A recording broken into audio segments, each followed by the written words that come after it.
तैयारियों को लेकर लगातार बैठक का दौर जारी। 80 से ज्यादा हुई जिला बदर की कार्रवाई। जिले की सीमा पर बनाए गए चेक पोस्ट। वर्ष 2023 विधानसभा चुनाव की तारीख जैसे जैसे नजदीक आ रही है, वैसे वैसे तैयारियां जोर पकड़ रही हैं। चुनावों को लेकर जिला निर्वाचन अधिकारी एवं कलेक्टर रीवा प्रतिभा पाल लगातार अधिकारियों के साथ बैठक कर चुनावों की तैयारियों की समीक्षा कर रही हैं।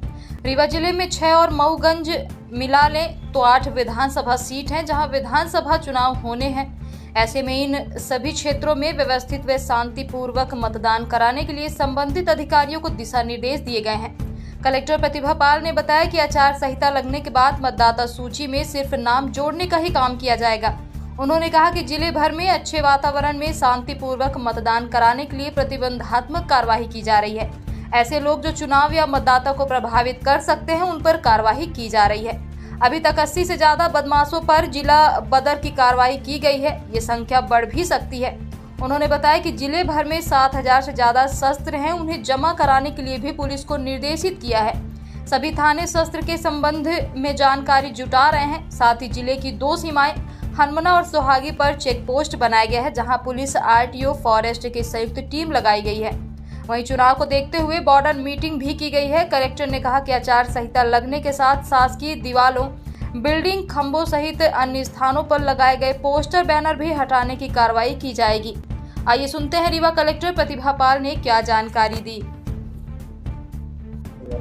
इलेक्शन की तैयारियों को लेकर के लगातार अपनी दिशा निर्देश बैठकों का कार्यक्रम चल रहा है। आज सभी ROs की, सभी SDMs की 2-3 मुख्य विषयों को लेकर के बैठक ली गई और इसी के माध्यम से उनको बताया गया। नंबर 1 कि आने वाले समय में जब आचार संहिता जिस दिन लग जाती है, उस दिन से हम लोग फॉर्म 7 और फॉर्म 8 नहीं ले सकते हैं, यानी किसी के भी नाम जोड़ने और नामों में करेक्शन होने के नए फॉर्म नहीं लिए जा सकेंगे। जबकि फॉर्म 6 जिसमें नाम जोड़े जाते हैं मतदाता सूची में, लगातार जारी रहेगा।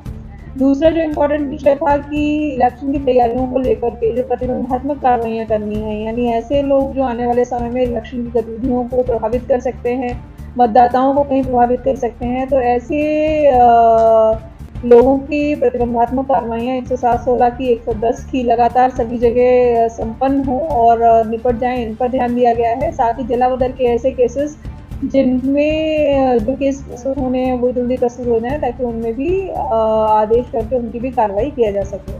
इसके अतिरिक्त जो तैयारियां हैं, चाहे वो जो शस्त्रों का जमा किया जाना है, तो जिला स्तर पे एक स्क्रीनिंग कमेटी बनी है। जितने भी शस्त्र जिले भर में हैं, 7000 से ऊपर हैं, उनका सभी का कौन से शस्त्र जमा होने हैं और कौन से शस्त्रों को एग्जम्प्ट किया जाना है।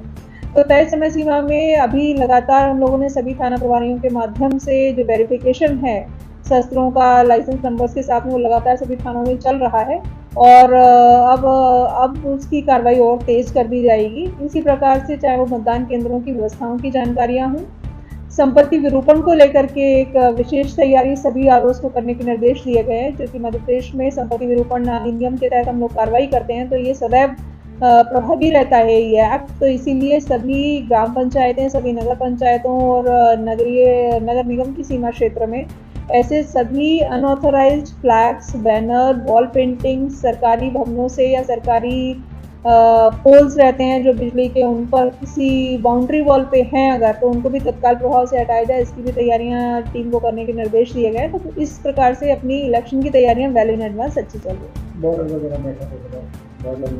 बॉर्डर को लेकर के अभी हम लोगों ने अपने चेक पोस्ट दोनों तरफ, मिर्जापुर की तरफ हनुमना में और प्रयागराज की तरफ चाकघाट सोहागी में भी चालू कर दिए हैं। और ये जो चेक पोस्ट हैं वो जॉइंट चेक पोस्ट हैं। इसमें एक्साइज की टीम, पुलिस की टीम, RTO, फॉरेस्ट, इन सभी टीम्स को एक साथ लगाया गया है ताकि और प्रभावी कार्रवाइयाँ हम लोग इस बार कर सकें। और एक बॉर्डर मीटिंग अपनी हो चुकी है जिसमें सभी जिलों के SP और कलेक्टर्स ने भाग लिया था। इसके अतिरिक्त नीचे के स्तर पे SDOP और थाना प्रभारियों के स्तर पर भी चेक पोस्ट बॉर्डर मीटिंग्स हो चुकी हैं। आगे आने वाले एक बॉर्डर मीटिंग हम लोगों ने और अभी अपनी शेड्यूल कर रखी है जो अगले सप्ताह में रहेगी। तो इस तरीके से इलेक्शन को लेकर के तैयारियां तेजी से चल रही हैं।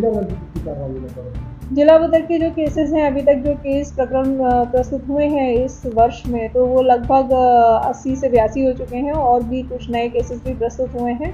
तो प्रकरणों पर विचार करके उन पर निर्णय किया जाएगा। इलेक्शन की दृष्टि से लगातार प्रतिबंधात्मक कार्रवाइयाँ में अन्य कार्रवाइयाँ हम लोग तेजी से कर रहे हैं। आचार संहिता लगने की वजह आचार संहिता को लेकर के हम लोग अपनी तैयारियां कर रहे हैं। जैसे ही आचार संहिता लगेगी वैसे ही जो दिशा निर्देश हैं कमीशन के, उसके अनुसार हम लोग कार्रवाई करनी शुरू कर देंगे।